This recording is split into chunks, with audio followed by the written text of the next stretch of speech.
I think dealers are looking to the OEM to solve the solution because they're really trying hard to maximize their marketing dollar to drive traffic through their store.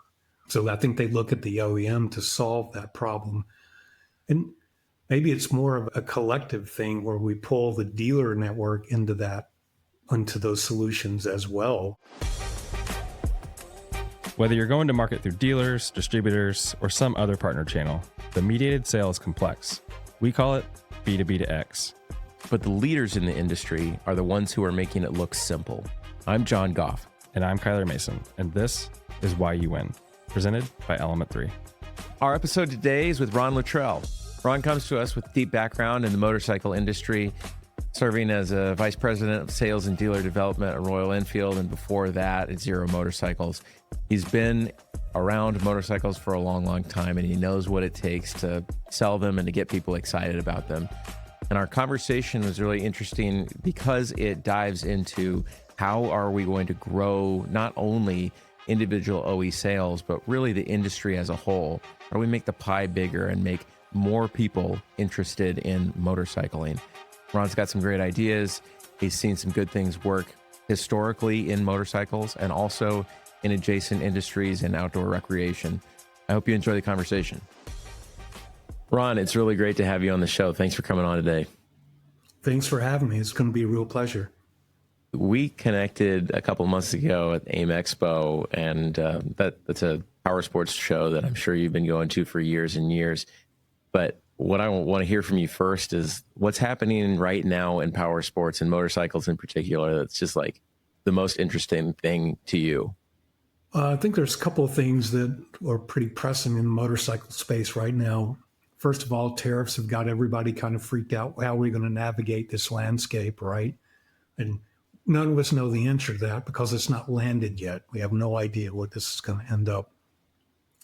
And then number two, and probably the most important that's been happening in the industry for a long time, is the decline of ridership, right? Our riders are aging out of the market. And how do we grow that market? We collectively kind of talked about this at AIM, that we need to get together to help grow that pie.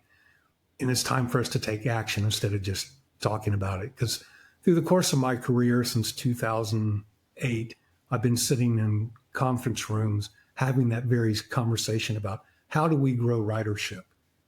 As a community, we've not been a good steward of the business and led that growth yet collectively. Interesting. Those are today problems and tomorrow problems that you're talking about, right? Tariffs and the industry kind of shrinkage as a whole. But since 2008 is interesting, and we'll like get to the B2B to X part of that in a second, but like, why is that problem not getting solved now over the course of almost 20 years? What's happening? Feels like to me as an industry, by nature, we're competitive, we race, we do all of those things. So instead of looking at my competitor, another fellow OEM, and going, how can I help you? How can you help me grow the pie? I'm just out fighting for another % of market share from you. So we're not collectively working together. I think it's pretty simple. If we just realize tide rises all ships, right? That's where we need to get to as an industry. I'm glad to see the conversations have started at AIM, and I just hope that we can pull that together into real action. I'm super passionate about that. You're thinking about business performance and limited resources, and you've got to choose between invest a dollar in competitive advantage versus, rising the tide. I can see the pressure. So it makes sense that that's been the battle that's been going on in the way that you described it. Well, in the conference rooms that you are in when you're having those conversations, where are those? Those are inside the OE, right? They are, yes. So what are the vibes? What are the counterpoints? Everybody understands the problem, but what? I don't think we ever saw the value in, like the dairy industry did, the got milk or the go RVing. To Kyler's point, budgets are limited. So where do you spend that? But I've never seen an OEM have an abundance of a marketing budget. So that is one challenge that we must overcome, right? How do we? Don't we wish? Don't we? Same. Yes, I have all the money. What do you want to do with it? Got Milk is a great example of that, right? So Go RVing is one that I think Power Sports likes to look at because it's sort of an adjacent industry. And they say, the RV companies came together, RV OEs came together a couple of years ago, especially kind of before and like in the middle of COVID, and decided that, post 2008, 2009 recession, we're going to like build the industry. We're going to have a dealers association. We're going to build the industry. We're going to have these industry growth campaigns, and it kind of worked. And it sort of is in some ways the gold standard in outdoor rec, dealer groups coming together and making these campaigns work. I know that Marine looked at those organizations later on and thought, okay, yeah, good idea. We should do that too. And it seems like Power Sports might be waking up to that moment as well.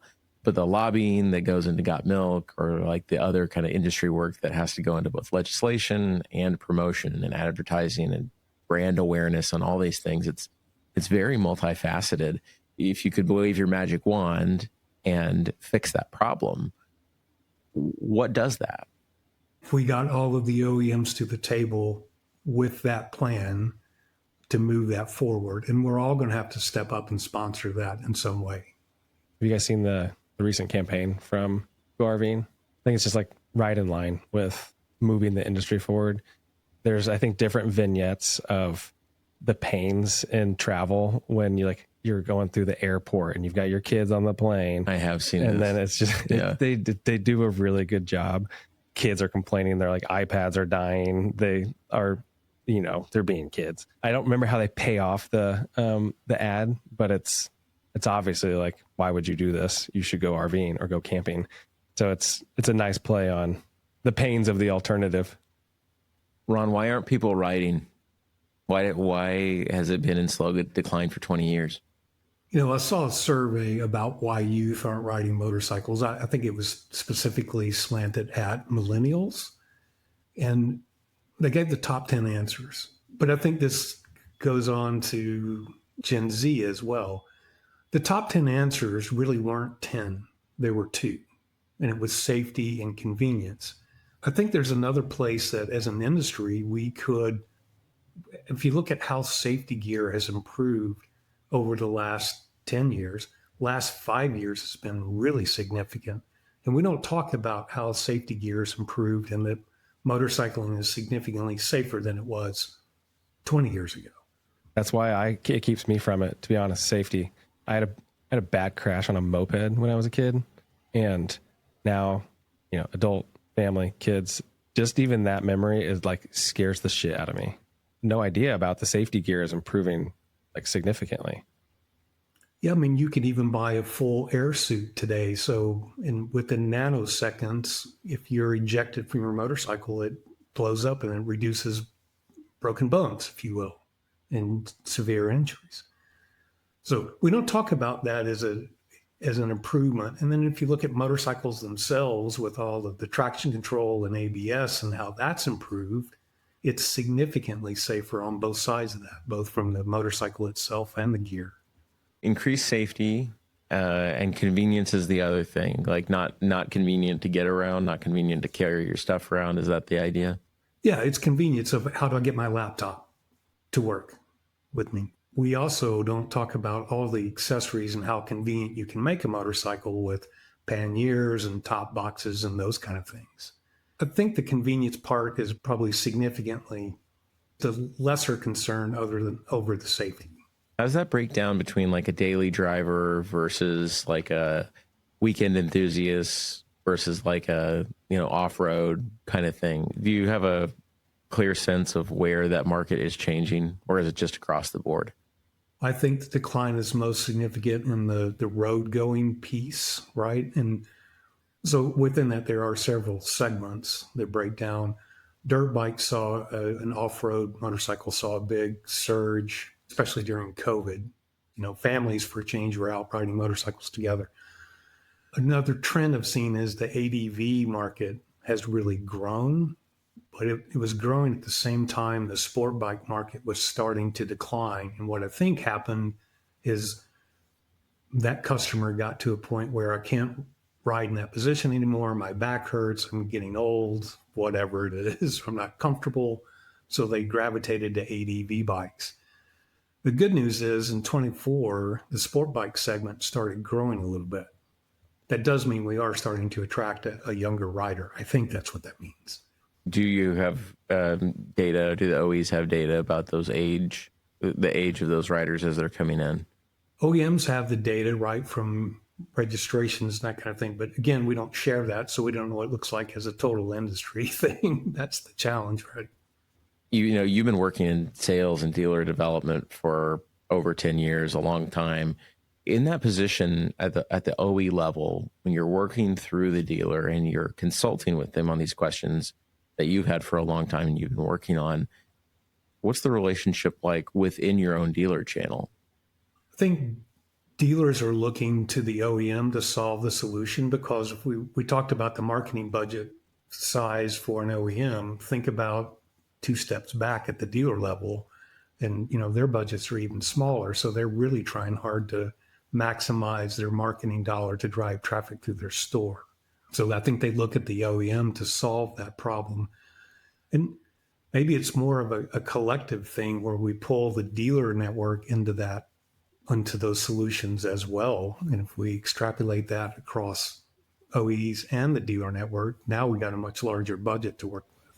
I got to imagine, like, to your point of collective effort and spend, that as a percentage of revenue, this could be totally off, but I would imagine that dealers are spending more on sales and marketing as a percentage of revenue than the OEMs are, just as by nature of the machine that they are, sales and marketing engines. And if you could pull off what you're talking about, you could maybe have some substantial impact. I do agree with you. I think percentage-wise, it is probably higher for the dealer network. There's also like a lifestyle component of this in a way that exists certainly in other parts of outdoor rec. But I mean, I used to ride, and I think that community part of motorcycling has been way stronger. Group rides on the weekends, or the rallies, or those kinds of things. Like, there's a really essential part of community that happens there. And it occurs to me that there's probably a carryover from a franchise model. So if you think about like how Chick-fil-A funds regional marketing for their franchisees, they have regional marketing funds that the individual locations around a city, for example, would like fund up into, and corporate will like help manage those funds and provide agencies and assets and all those kinds of things. But that fund is managed at that kind of regional level. Imagine that there are dealer groups that maybe, all Royal Enfield dealer groups in a certain region fund into, or frankly, just all power sports dealers in a region, whatever OE they represent, fund into, and say, we may not be able to grow power sports nationwide, but we can grow power sports in Indianapolis, and we can have our rallies and we can do these things. And it becomes tribal in its own way, because like people like to sort themselves by, I'm a Harley rider and I'm an Enfield rider, or it just becomes like, I'm a biker, and we're going to go be bikers together. I like that idea a lot, actually. I think the challenge is we've addressed how OEMs are competitive with each other. That's even worse at the dealer level. But why? Like, I mean, I get why, right? Like, I have I have my inventory and I want to move it, and I don't want to move it for you.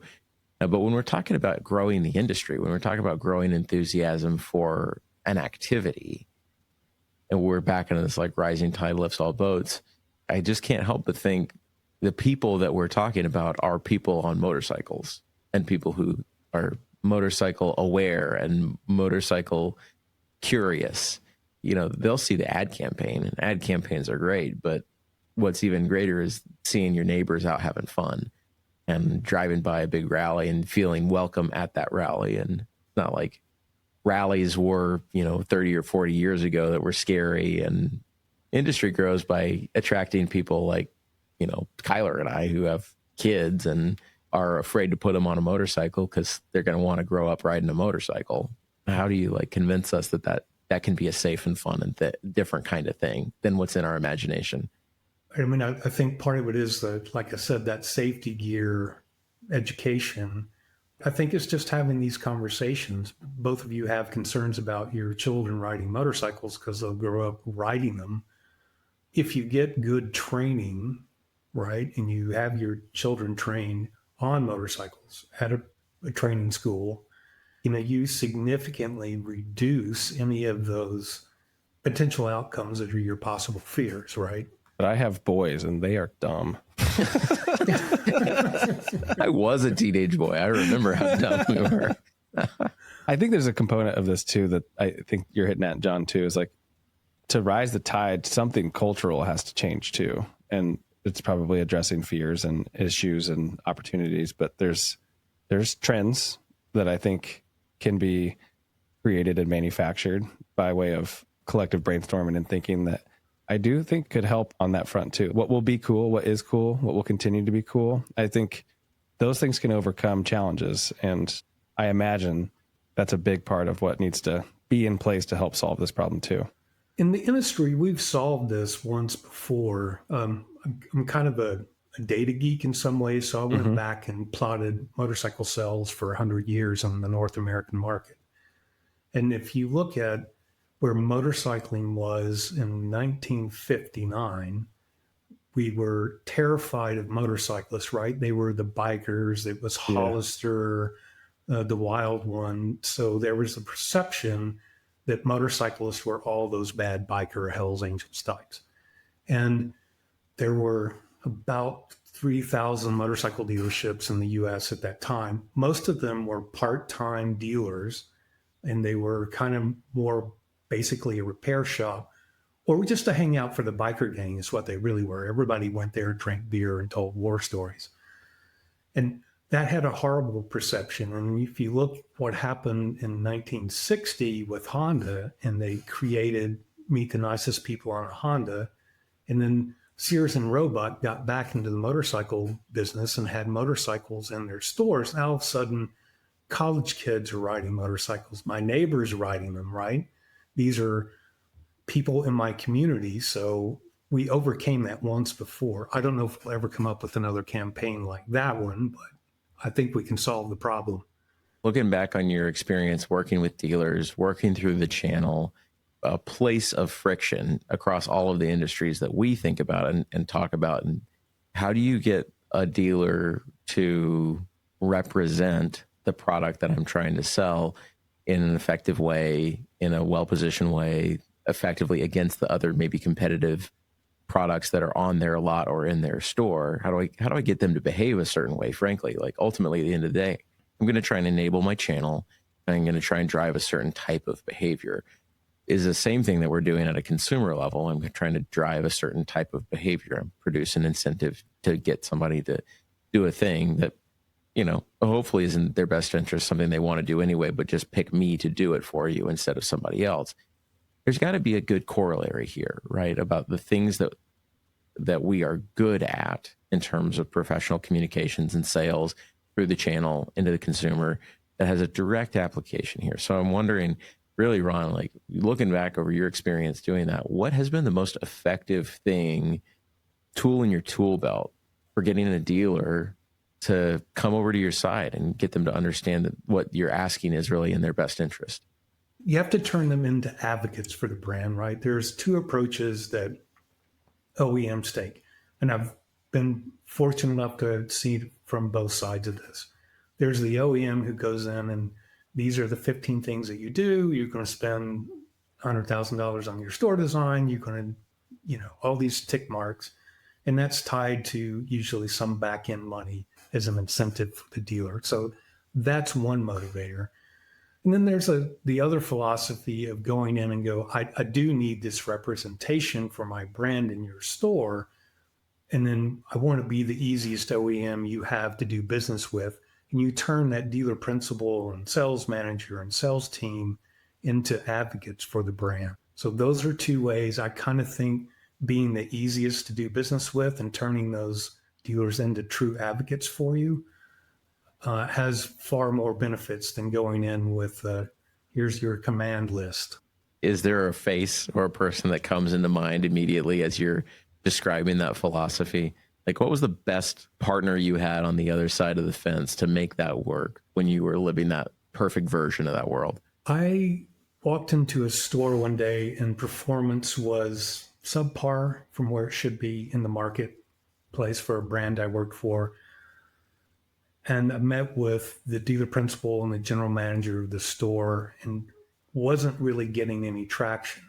However, there was a salesperson on the floor that as soon as I walked out of that office was all over me. And I realized that that salesperson was an advocate for the brand. I worked with that salesperson and he infected the entire store with the brand within a matter of about 4 months. That's one of those magic little gems because that was from the bottom up instead of top down. How did you harness that? Like, what did you do? Well, the first thing I did for him, he said, my dealer principal will not allow us to ride our demo bikes. None of the employees in the store because of insurance concerns. And he said, I'd really like to spend some time on it. I rolled my motorcycle out of the back of the van that I was in, handed him the keys and said, I'll see you in 3 weeks. That's cool. Did that turn into anything formal, or was that just a thing you got to do? Just had him sign a waiver, and that put him over the edge. He was already enthusiastic about the brand, but now he had lived with the motorcycle on a consistent basis for 3 weeks, commuted, etc. So that's what turned him into, I think, what I would call the super advocate that infected the rest of the store. Their sales went up about 30%. I mean, this is a good idea. It was grassroots. It was like you solved a problem. But now I'm like, how do you scale that? Is there a way that you thought to yourself, we should do this in all conditions like this? When you went back to the corporate team, did you guys have those discussions? We did, and that is the challenge. How do you scale that, right? Because you've got a field team out there that has demos on their vans, but you don't have enough to service 35 dealers at once, right? That's a single field guy. So it is tough to scale. I guess a Band-Aid to this problem, right? We took dealers that we knew were underperforming and tried to find advocates in those stores and replicate that to try to help the middle bottom tier of the dealer network. So that's a little easier to service because it's a smaller chunk of the pie. Did you see similar results? We did. We didn't have 30% across every dealer network, but we did see improved sales, yes. Was there a different play then for the bigger markets or the stores that were already performing? I mean, I think you're going in and approaching that from a consultant side of the business, right? You're doing really, really well. Where are the shortcomings that you see? How can we as a brand help you improve even more? Dealers in major metropolitans are really dialed in that are doing well, kind of always have the same consistent challenges, right? I think you have to help them with lead management as one and stay on top of that. Just because they have such volume in the store, most dealers don't have BDCs. So then lead management follow-up falls into 24 to 48 hours. We know customers like to be contacted in an hour or less. So try to help them work through that process. That's getting significantly easier with AI coming on board. What's a BDC? Business Development Center. Cool. You've got a lot of experience in this space, and who should do what in the whole dynamic of the OEM and the dealer, and in particular when it comes to marketing? Like, where should the line be drawn? Is there a line when it comes to the best formula for what the OEM provides from a marketing and sales and lead support and what the dealer should be responsible for? I'm interested in your experiences. If you've got like a playbook or winning formula in your head for this is the relationship OEM and dealer should have when it comes to who owns what and who does what in the space of marketing. Do you have thoughts on that? I think OEMs are responsible for driving that initial interest and getting that consumer in the lead funnel. That's usually at a national level that we're doing that. OEMs today are also really good about geo-targeting customers in a dealer's area. We're no longer just shotgunning that out. We are concentrating on the network to drive traffic into those stores. I think for the dealer marketing piece, right, that gets handed over into driving customer retention to me in lots of ways, because we've got them in the door now. It's dealers' most successful marketing campaigns that I've seen have always been evolved around getting those customers that have already bought from them back into their stores for an event or open house or a sale or whatever that is. So I kind of think that's the distinction there between the two in the marketing plans.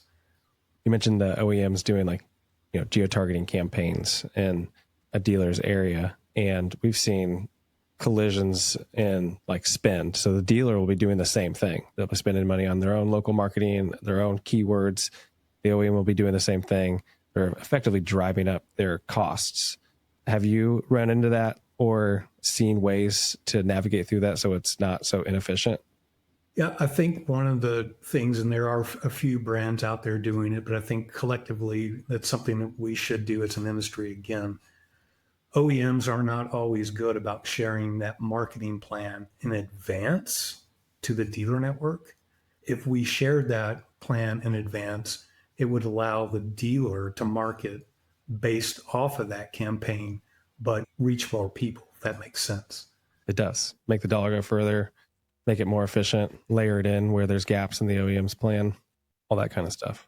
So in your most recent role at Royal Enfield, you all had just launched this year the Flying Flea. And so as you're talking about how we can improve marketing outcomes, sales outcomes by involving dealer networks earlier, that is sort of a different bike in a lot of important ways, I think, for Royal Enfield. And I'm just wondering if you can kind of cross-section those two things together for me. How do you put product launch, especially in this kind of new type of product, new different thing that you're trying to put out into the market, and activating the dealer channel? Where do those things come together? And do you think that worked particularly well, or do you think there's better, opportunities that could have been improved? The launch with the Flying Flea was really interesting because not only was it a new motorcycle in a brand new space, it was also launching a sub-brand, and it's electric, and it's all of the three things are significantly different, right? Well, and you have different background and experience there too, because before you were at Enfield, you were at Zero, and Zero is electric first, right? So at least category experience. Does Enfield have another electric bike, or was that the first one? That was the first one. The Flea was new for Enfield in a couple of ways that you mentioned, it being the first electric bike as being one of them. But that wasn't new to you because you had worked at an OE that was all electric. And so I'm interested to know, like, how did you carry your experience launching at Enfield, a new type of bike that they had never had before, but you had experience selling before? What was the insight that you brought?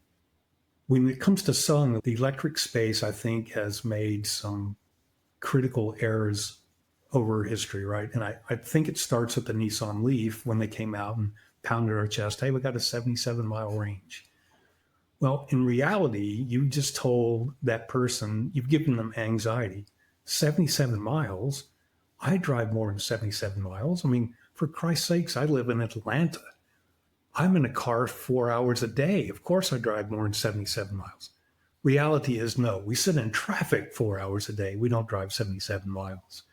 So anytime that you come out with that range number up front, I think you've automatically shut the door on electric. So you got to change the sales process and the marketing pitch and talk about that range in a different way than stating that number right out of the gate. When you change that sales position and you talk to that consumer about how they actually use the motorcycle or the car and discover sometimes it doesn't fit their needs, but 90% of the time it does. The purpose of this podcast is, talk about B2B to X and why you win. What are we forgetting to ask you when it comes to, the winning formula for OEMs in this space and winning with dealers and winning with customers? Is there anything that we haven't dug up that we should be? The one thing that we need to work on collectively, both from the dealer side and the OE side, is better communication between the two of us so that we understand more what the local market needs and how to support those dealers within that local market. And then I think the dealers need to use their dealer advisory councils wisely and provide really solid data and information back to the OEM so the OEM can help make those improvements in those regions to increase sales. And I think sometimes that communication back gets lost especially if a dealer gets frustrated. You see dealers on LinkedIn who will roast one of their partners, and the points are valid. However, the delivery method just made that brand check out and go, I'm not dealing with that, right? That's good stuff. You want to take us home, John? Ron, this has been really great. We really appreciate you coming on and sharing your experience and insights in here, and your war stories too. That's always a great part of this. You have anything else that you want to leave us with? I just appreciate your time today and your support for the industry. It's awesome. Why You Win is presented by Element 3, a marketing firm focused on modernizing go-to-market strategies for manufacturers that sell through complex distribution channels. We help leaders solve problems across demand generation, sales channel support, and brand development. If you'd like more from myself or John, connect with us on LinkedIn. And for more from Element 3, visit element3.com. That's element, THREE.com.